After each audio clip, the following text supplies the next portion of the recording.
tape recorder became extinct. He dreamed of being a late-night DJ on the Big 610 KILT, and that dream came true when he landed that job at Killer, what he calls his first real job in radio. After a couple of years at KILT and 96.5 KAUM, the Colonel moved to afternoons at KLOL 101. His ratings were so big that crosstown rival 97 Rock hired him away to create a rock and roll dynasty. Such was his fame that Miami's 97 GTR and Zeta 4 hired him as program director. But his love for Houston was too much, and he waved goodbye to the Everglades and Alligators and returned to the Bayou City, where he set amazing record ratings at Oldies 94.5 KLDE. Rock tonight in the Coliseum. Night Ranger, thank you for coming by. Indeed, Colonel St. James here at 101 KLOL. Houston, you got it down. The greatest rock and roll station in the greatest city in America, 97 Rock.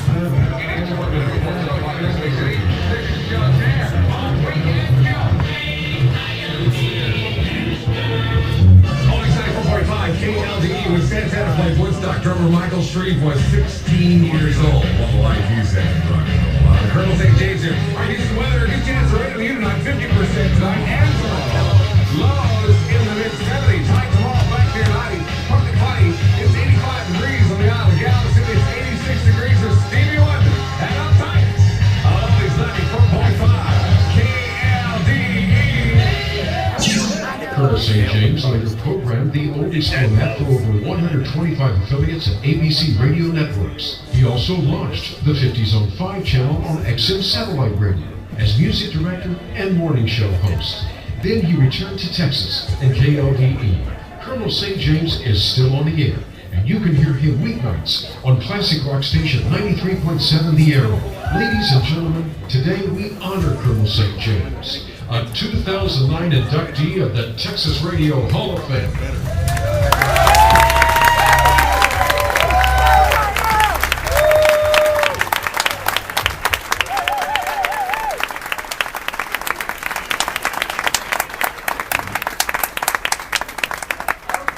All of those who would have awards like this, check and see if there's not something behind it. That's what it is, yes. $1 million, the Colonel will pay for it. Thank you, Joe, I think. It's gonna take a while. This is really incredible. This is a great day. And I don't think unless you're standing up here or have stood up here, you can understand how great it is. So let me try to put it into perspective for you. A little while ago, I worked at 101 KLOL, and our radio station studios were covered literally from floor to ceiling with photographs of listeners. We did that as part of a rock and roll army promotion, and also to remind our jocks that there really were live people out there listening to us. So one night, a couple of jocks and I decided that a great idea would be to get a stripper to strip down and pose naked on our console. And we took pictures of her and hung them up on the wall. And the next day, the owner's son walked in the studio and said, "Wow, that's a great picture. That's here." And I thought at that moment that was the greatest moment in my broadcasting career. But I got to tell you, this ranks right up there. All right, so there you go. I got to thank God, because without him, nothing would be possible, especially with me. I carry him with me every single day, and thank you very much, Lord. I appreciate it. Also got to thank my folks. My folks did a lot of things. They bought me that first tape recorder. They wanted me to be a lawyer, but they didn't discourage me when I told them I wanted to get into radio. And probably one of the greatest things they ever did was they moved us, my sister Julie and myself, here in 1965. And in 1965, the late 60s, the early 70s, Houston, Texas radio was cooking. There's just no other way to put it, all right? There was an all-out shooting war going on between K-News and Kilt. And you guys remember that, don't you? Yeah. Great jocks. Paul Berlin, Joe Ford. On Kilt you had the Round Mound of Sound, Chuck Dunaway. He's here today someplace. And of course, people like Russ Knight. And amazing Lundy. talent, amazing people. Who? Steve Lundy. Yeah, I'll get to him, all right? That's why you never want to bring Crash to one of these things. You just don't want to. Anyway, no. But there was great talent all over the dial. We used to listen to Wild Bill Bailey and Archie Yancey at Kick. Skipper Lee Frazier and Grandma Gigi on KCOH, and Rick Robertson, the Bill the Wild Child Williams on KYOK. It was phenomenal radio in the 60s and late 60s, early 70s here. I grew up in a great environment.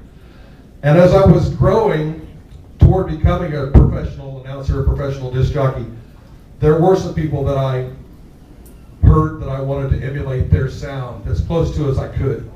People like Steve Lundy, Barry Kay, and my mentor, C.C. McCartney. I couldn't be here without them, and I want to thank them all very, very much.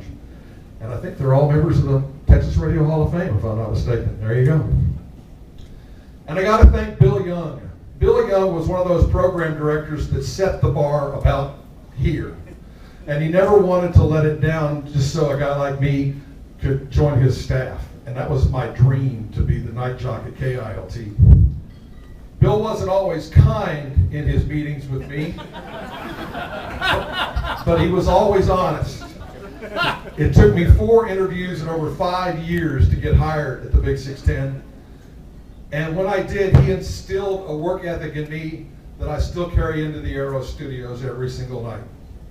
And I couldn't have done it without him either. I'll never forget that first night at Kilt, though. I'll tell you, it was like I walked into this studio and there was just so much energy in there from all the great jocks and the great talent that had been there before me. And the room almost said to me, "Kid, I really don't need you here. I can do this without you, so you better keep up." And again, I carried that with me at KLOL and at 97 Rock. My buddies were over there from 97 Rock. Thanks for coming out, guys. And throughout my entire career. This has been an incredible experience. I didn't get to tell my joke, but that's okay. That's all right. It's been an incredible experience. This is sort of like the maraschino cherry on top of the hot fish sundae. Thanks to Joe, who I've known forever, and thanks to all the folks at the Texas Radio Hall of Fame for having this, really, and having a Radio Hall of Fame where all the greats can be remembered. And if you're up here like I am now, and I'm being inducted into the hall, it's a real humbling experience. I think I can speak for all of us that have been here before. And it's an experience that I will never, ever forget as long as I live. Thank you all so very much. God bless you.